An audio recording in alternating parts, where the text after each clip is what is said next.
She slammed the front door so hard that one of the picture frames fell off the wall. That was her goodbye for the night.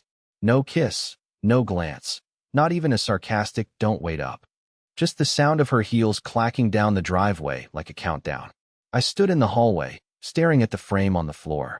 It was the one from our second anniversary. Her in a yellow sundress, me with a dumb, lovesick smile, the two of us holding hands like we knew where we were headed. I picked it up, not to save it, but to shove it into the drawer where we kept all the other things we pretended still mattered. She told me 3 days ago about the party. Said it as casually as telling me she had a dentist appointment. "It's at Evan's place," she said, scrolling her phone. I laughed. She didn't. "It's just a party, Irving. Chill." I didn't say anything. I learned a long time ago that arguing with Callie was like wrestling with fog. You just get tired, and nothing moves. But she knew what she was doing. She wanted me to react. She wanted me to spiral, to blow up so she could play the victim. I didn't give her that. I just nodded and went back to folding laundry like she hadn't just told me she was spending her Saturday night in the house of the guy who once bragged about ruining girls like hobbies. But here's what she didn't know. While she was planning her little performance, I was already setting the stage for my exit. I didn't need fireworks. I didn't need revenge. I needed clarity. And nothing clears the fog faster than being left behind on purpose. She left at 7:49 p.m. I locked the door behind her, not because I was protecting the house, but because I was sealing the moment. By 8:10, I was moving room to room, taking down every trace of a life I no longer believed in. Not because I was angry. I wasn't. I was numb in the most peaceful, terrifying way possible. I took my ring off and left it on the bathroom sink. I packed a single bag, one suitcase. Not because I was going far, just because I wanted her to come home and feel the echo. She didn't text, didn't call, and I didn't track her. For once, I didn't want to know, because I knew enough already. And when she came home, dragging her purse like a trophy and kicking off her heels like she'd won some battle, I made sure what she found inside wasn't anger or spite. It was silence. A drawer emptied, a ring, and a letter. When Callie finally staggered through the door at 5:42 a.m., I was sitting on the couch, not because I was waiting for her, but because I wanted to watch the exact second her face changed. And it did. Instantly. The moment she saw the half-empty living room, her keys slipped from her hand and hit the floor with a pathetic little clink. She blinked at the suitcase by the door, then at the missing photo frames, then at the bare spot on the wall where our wedding picture used to hang. She opened her mouth, but nothing came out, like her brain had unplugged from her tongue. I didn't say a word. I didn't need to. The silence did more damage than yelling ever could. She stumbled forward, mascara smudged from what I assumed was either sweat, crying, or too much fun, none of which I cared about at that point. "Irving, what is all this?" she whispered, voice suddenly tiny, nothing like the smug, victorious tone she'd left with the night before. I didn't answer. I just looked at her with the same expression she'd given me for years, a mixture of disappointment and exhaustion. But this time it wasn't an act. She reached for my hand, and I pulled it away. That shocked her more than the empty walls. She wasn't used to me denying her anything. She tried again, her voice cracking. "Irving, seriously, what's going on?" I finally stood up, walked past her, and picked up the ring I'd left on the bathroom counter. I held it between my fingers, not dramatically, just calmly, almost bored. "You went to your ex's house to spite me," I said quietly. "You wanted to hurt me. Congratulations, Callie. You succeeded." She blinked rapidly, like she was trying to reboot. "It wasn't. It's not. That's not why I went." Her voice tripped over itself, and for the first time in months, she sounded unsure. Not confident. Not powerful. Just cornered. "Then why turn off your location?"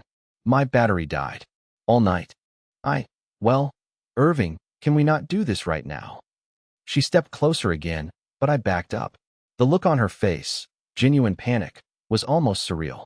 This was the woman who used to walk around like her decisions were carved into stone tablets. And now she looked like she'd forgotten how to breathe. "Where were you?" I asked. "At the party. I told you, at his house," I corrected. She bit her lip, a nervous habit I hadn't seen since the early days of our marriage. And then she said it, the line that snapped the last thread holding me together. "It was just one night, Irving. Why are you being dramatic?" "Dramatic?" She called me dramatic. After disappearing to her ex's house for hours, dressed like she wanted a spotlight and an audience. I laughed. Not loudly, not cruelly, just defeated. And that scared her more than anything. She reached for the ring in my hand, and I closed my fist around it. "You don't get to touch this," I said softly. "Not right now. Maybe not ever again." Her eyes widened, and she finally noticed the folded letter on the dining table. She picked it up with shaking hands, but didn't open it. "Not yet." Instead, she asked, "Are you leaving me?" "No," I said. "You left first." She froze, confused, and then I added, "You just didn't notice yourself walking out." And with that, I grabbed my suitcase, not angrily, not dramatically, just decisively, and headed for the door. Her voice cracked behind me, begging, demanding, pleading all at once, but I didn't turn around. Because for the first time since our wedding day, I wasn't chasing her. I wasn't even trying to fix anything. I was simply done being the only one drowning while she splashed for fun. I didn't slam the door. I didn't even close it fast. I left it half open, because part of me wanted to hear what she'd do next. Would she chase after me? Would she scream? Would she finally show a shred of remorse that wasn't tangled in manipulation? But no, there was nothing. Just silence. And then, slowly, the sound of her sinking to the floor. I sat in the car for a few minutes, letting the engine idle in the cold morning air, the windows fogging up around me. My hands were trembling, not from anger or fear, just from the strange emptiness that comes when you stop clinging to a lie. I stared at our house, the one I'd painted, roofed, landscaped with my bare hands, wondering how many of those bricks were held up by my denial alone. Callie hadn't opened the letter yet. I knew that. She'd been too busy trying to grab at me, like my leaving was the only thing wrong in the picture. That was the thing about her. She never reacted to what she did, only to what I did in response. It wasn't the party. It wasn't Evan. It was the fact that I didn't shatter into pieces over it. That's what broke her. The letter. I had written it at 3 a.m., the night she left. I didn't plan to. I just sat at the kitchen table with a cup of cold tea and started writing. Not because I thought she'd read it, but because I needed to say everything without her interrupting, without the eye rolls or the deflections or her weaponized silence. I told her about the nights I stared at her back in bed, wondering if she was dreaming of someone else. I wrote about the time I heard her laughing on the phone and how it made me jealous, not because of who she was talking to, but because she never laughed like that with me anymore. I reminded her of the night I sat in the emergency room alone after my panic attack, because she said she was too tired to come. And I asked one question, just one. When did I stop being enough for you? She would open that letter eventually. Maybe not right away, but she would. And when she did, the weight of it would hit her in a way no argument ever had. I didn't want revenge. I wanted truth. And if that truth burned, so be it. I didn't go to a friend's place. I didn't book a hotel. I drove to the old cabin my uncle left me in Vermont. No Wi-Fi, no neighbors, just a wood stove and the sound of trees creaking in the wind. I hadn't been there in years, but I remembered every board, every creaky floor panel, every drafty corner. It felt like hiding inside a memory that still respected me. I spent the first day in silence. Didn't look at my phone, didn't check email. I let the world shrink down to firewood and snowflakes. I needed the quiet to figure out who I was without her. I realized I hadn't done that in years. I'd lost myself trying to love someone who thought love was currency, something to be spent when convenient and hoarded when not. That night, around 11 p.m., the texts started pouring in. First it was, "Where are you?" Then, "Call me, please." Then the long ones, the emotional ones, the "you don't understand," and "it wasn't like that," and "you're being unfair." The desperation leaked through the screen. But I didn't reply. I read every word like someone flipping through the last pages of a book they've already decided to put down. She didn't apologize. Not once. Just deflection, panic, bargaining. She didn't even mention Evan. And that's when I realized she didn't think I'd actually leave. She thought I was still the Irving who would wait, who would forgive, who would fold under her tears. But that version of me was still sitting at the kitchen table in that house, holding his breath for her to come back and act like she loved him. I was someone else now. It was the fourth message that made my fingers curl around the phone tighter than I intended.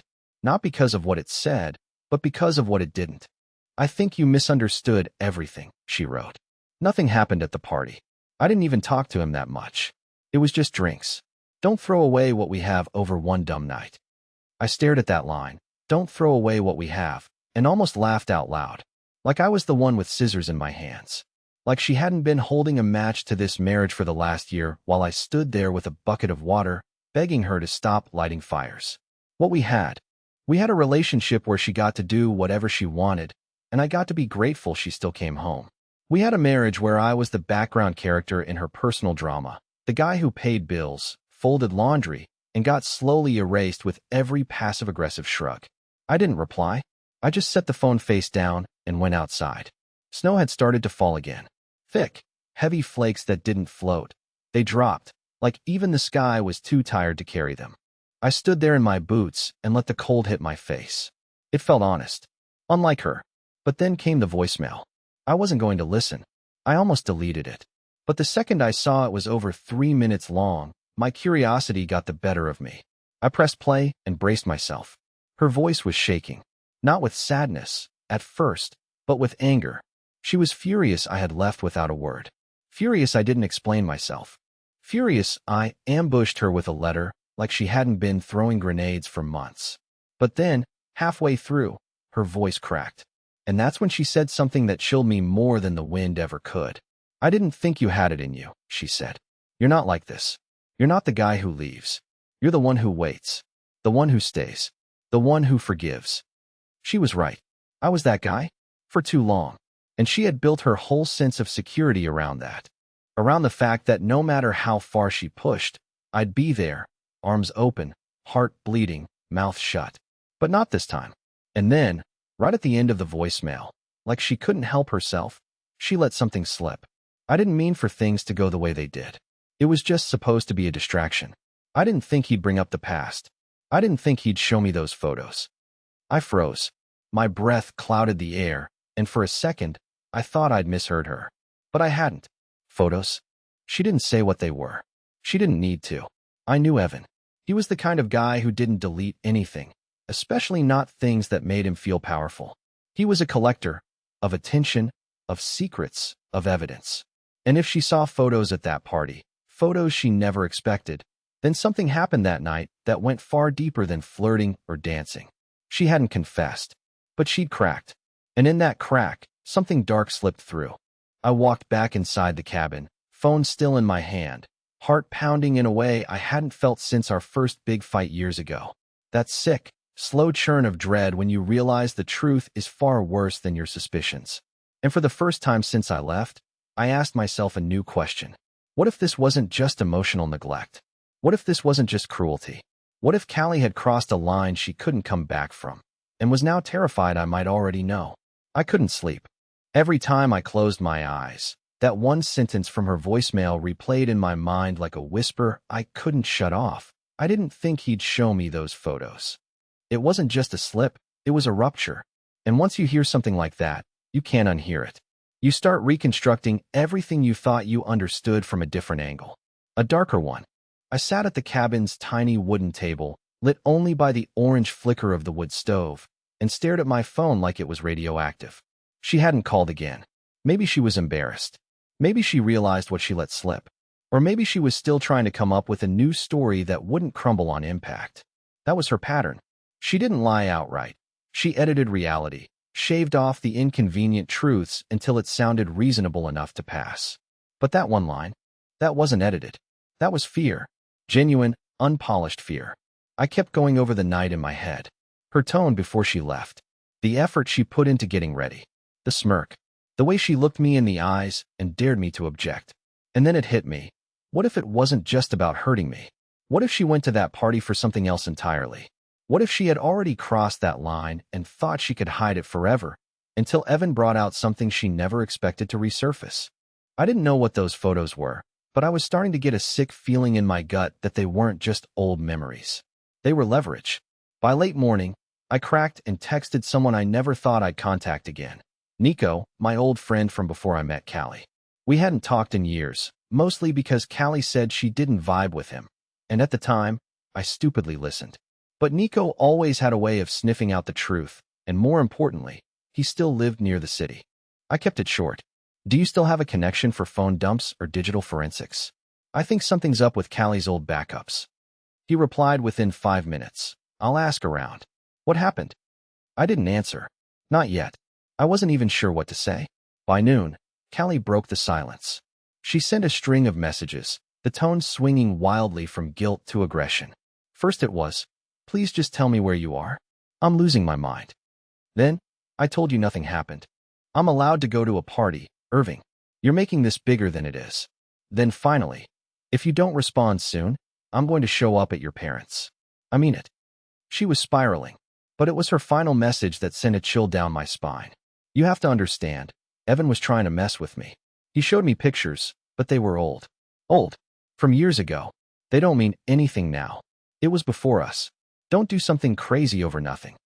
Except that wasn't what she said in the voicemail. In the voicemail, she didn't call them old. She called them something she didn't expect. And now she was doing damage control. Fast. Sloppy. That's when I knew for sure. Those photos weren't ancient history. They weren't harmless. And more importantly, she never said she didn't send them. Just that she didn't expect to see them again. The weight of that realization nearly knocked the breath out of me. It wasn't just that she had history with Evan. I knew that. It was that she still had ties to him. Maybe digital. Maybe worse. And now, he had played his hand. And she was terrified I'd find out what else he still had. I looked out the window at the thick blanket of snow swallowing the path out of the woods. And right then, I knew something was coming. Not just the truth, but the storm that comes when someone realizes their secrets are starting to breathe without them. And for the first time since I left, I didn't feel broken. I felt ready. By the next morning, Nico had answers. I heard his voice before I saw his face. He FaceTimed me, barely giving me time to brace for what was coming. Man, he said immediately. No greeting, no small talk, just that single word coded in disbelief. You were right not to go back. That alone made my stomach turn. He'd seen something. Something I hadn't. Something Callie hoped I never would. He leaned closer to the screen, rubbing his face like he didn't even want to say it. So I had my buddy pull whatever he could from old iCloud backups and a deleted drive that she apparently didn't wipe right. Took a few hours, but we got in. He paused. Irving, some of the stuff in there. It wasn't just photos. It was videos, voice memos, notes, screenshots of texts. I felt the blood drain from my face, but I stayed quiet, waiting. He went on. Most of it's old. Like, yeah, probably before you two got serious.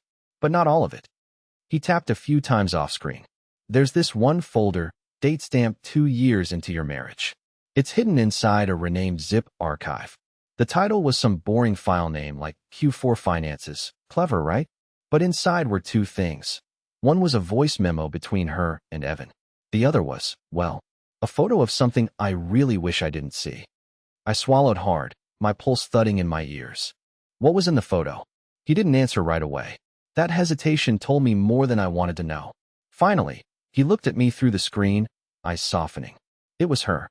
In that red dress. Same one you told me she wore to the party. But it wasn't from this weekend, bro. It was from a year ago. She was at his house then too. Smiling. Glass of wine in one hand. Sitting on his lap. I didn't even feel my hand let go of the phone, but it slipped off my knee and hit the cabin floor with a dull thud. I just sat there. Numb. Of course. Of course this wasn't just one night. Of course Evan wasn't some irrelevant name from the past. He was part of her timeline. Quietly threaded through the parts of our marriage I thought were ours. Nico kept talking. The voice memo. I'm not going to play it for you unless you want it. But she said his name with a tone I've never heard her use with you. Like she missed him.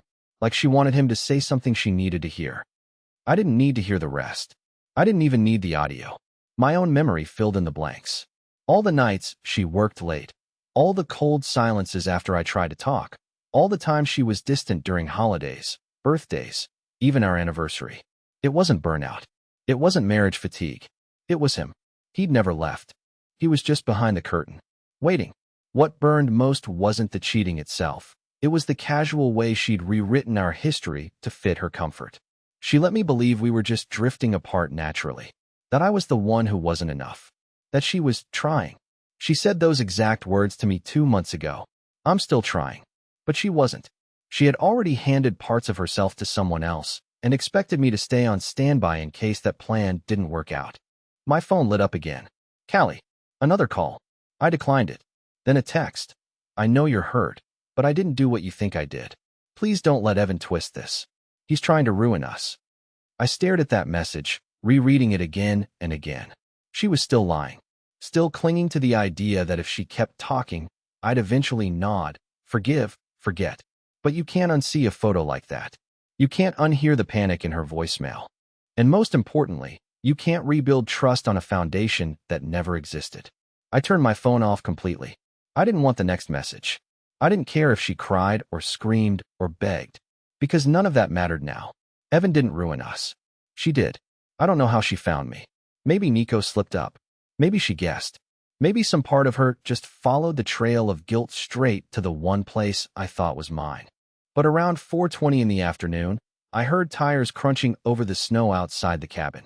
I looked out the frosted window, expecting it to be a delivery truck or maybe a lost hiker looking for signal. But it wasn't. It was her, Callie, and she was crying before she even reached the door. I didn't move. I just stood there, still holding the fire poker in one hand, heart pounding like it already knew I wasn't ready for what she'd say. She knocked once, then twice more. Not angry, not demanding, just broken, like she wanted to collapse through the wood. "Irving, I know you're in there. Please." Her voice was raw, nothing like the confident, dismissive tone she'd used just days earlier. I drove all night. I didn't know where else to go. I opened the door, not because I forgave her, not because I wanted to talk, but because I needed to see the truth in her eyes. I needed to know if even a sliver of what we had was ever real. She stood there in a coat too thin for the weather, hair matted from the drive, cheeks red from the wind, or crying. I couldn't tell. She looked smaller somehow, and when our eyes met, something shifted behind hers. Something that told me she knew I knew. "I didn't sleep with him," she blurted. "Not this time. I swear on everything, Irving. You have to believe me." I didn't say a word. I just stepped aside and let her in. She moved like a ghost, carefully, like the house might break under her weight. She took in the cabin, how stripped down it was. No pictures, no distractions, just truth in cold and space. Maybe for the first time in her life, Callie was in a place she couldn't control. She sat on the edge of the worn-out couch and pulled her hands into her sleeves. "I know about the photos," she said softly. "I know Nico helped you. I figured it out when I couldn't reach him either." She looked up. I didn't know Evan kept that stuff. I didn't even remember some of it until I saw them again. It was like watching someone else's life. That someone else was married to me, I finally said. My voice came out flat. Not angry, not loud, just final. She flinched. "I never meant for it to get this far. I swear, Irving, I don't even know anymore." I felt invisible, like nothing I did mattered. "Then you should have talked to me," I said. "Not him. I tried," she said quickly. "But you were always so calm, so quiet. You'd just absorb everything. You never pushed back. I started to think maybe you didn't even care anymore." That was her logic. Because I didn't yell or slam doors, I must not have felt anything. Because I stayed steady, she assumed I didn't hurt. But I did. Every damn day. "I wanted to feel wanted," she said, her voice cracking again. "That night, when I went to Evans, it was supposed to be petty. Just a stupid game. But when he showed me those photos, I realized I never deleted him. Not fully. Not from me." There it was. The line I'd waited for. The truth she'd buried under 1,000 excuses. I walked to the table and opened my bag. I pulled out a second letter. This one shorter, colder, but just as deliberate. I handed it to her. "What's this?" she asked. "Divorce papers," I said. "And signed. But they will be." She stared at them like they were written in a language she didn't understand. "You already filed? I started the day after you left for that party." Her lip trembled. "So that's it? After all this time?" "No," I said. "That's because of all this time. Because I've spent years watching you drift while I held the line. Because you kept calling it just one night, when it was actually 1,000 moments where you chose anyone but me." She opened her mouth, then closed it again. For once, she had nothing to say. No retort. No performance. Then came a knock at the door. We both turned. I wasn't expecting anyone. I walked over, heart suddenly racing, and opened it cautiously. It was Nico. He looked from me to Callie and back again. Then he held up a USB drive. "Thought you might want to hear the full recording," he said. "There's more." Callie's face drained of all color. And just like that, I knew. I hadn't even heard it yet, but the panic in her eyes told me everything. There was something worse on that tape. something she never planned for me to find. I didn't play the recording right away. I left the USB on the table like a loaded gun between us. Callie couldn't stop glancing at it, her leg bouncing so hard the floorboards were starting to creak. Nico stood near the door, his hands in his jacket pockets, watching her like someone who'd seen too many fake tears to fall for them anymore. The air inside the cabin was tight, like it was holding its breath with me. Finally, I broke the silence. You want to say what's on it before I hit play? She looked at the drive like it might set itself on fire. Her mouth opened, but it took a second before any words came out. It's from the night of the party, she said slowly. He recorded me, without telling me. I nodded. Keep going. I was drunk, she said, eyes darting back to Nico. I didn't know he had a mic on. I said things I didn't mean. I still didn't touch the USB. I just crossed my arms and waited. I told him you didn't make me feel alive anymore, she continued, her voice cracking. I said you were safe, predictable, and I told him I wondered what would have happened if I'd stayed with him instead.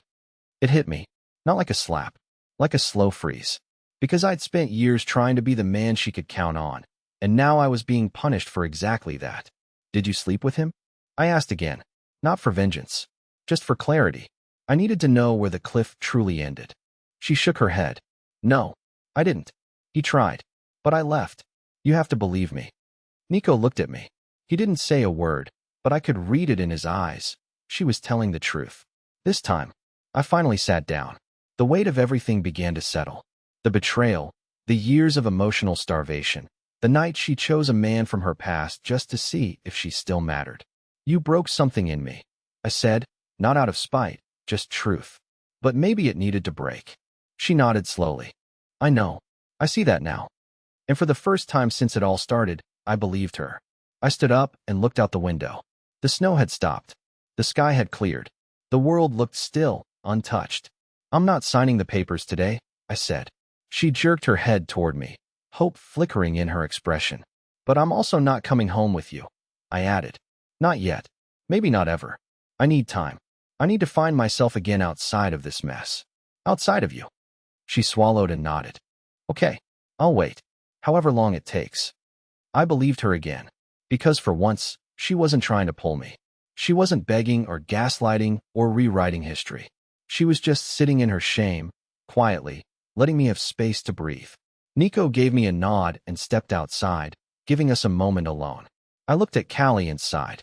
You know what hurts most? I would have done anything for you. All I wanted was to be your peace. She blinked tears away. I know, and I ruined it. But maybe peace starts with truth, even if it's ugly. I didn't answer. I just opened the door and let the cold air back in. She stood up to leave, but before she stepped outside, she turned and looked at me. Thank you, she said softly, for finally choosing yourself. I didn't say goodbye. I didn't need to. As she walked away into the snow, something loosened in my chest. Not pain, not regret, relief. Because for the first time in a long time, I wasn't trying to fix someone else. I was finally healing me. And maybe, just maybe, that was the beginning of something better.